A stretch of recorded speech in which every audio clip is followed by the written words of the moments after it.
সময় ছিলেন সামনে হাত দেন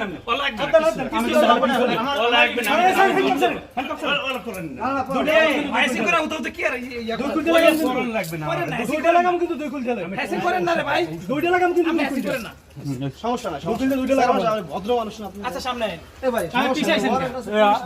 এই লোকটা গেল চলেন আমি হ্যাঁ আপনার সাথে কিছু ছিল? আপনার সাথে কিছু ছিল?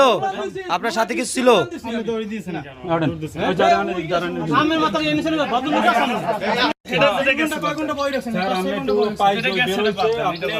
গেটের সামনে আসেন, দ্রুত আসেন। আমি পিছনে আমরা তো আসছি ভাই আপনি কে? এই হ্যালো একটু সরেন। ছবি না লাগবে না, ছবি না লাগবে না, আসেন, আসেন। আপনি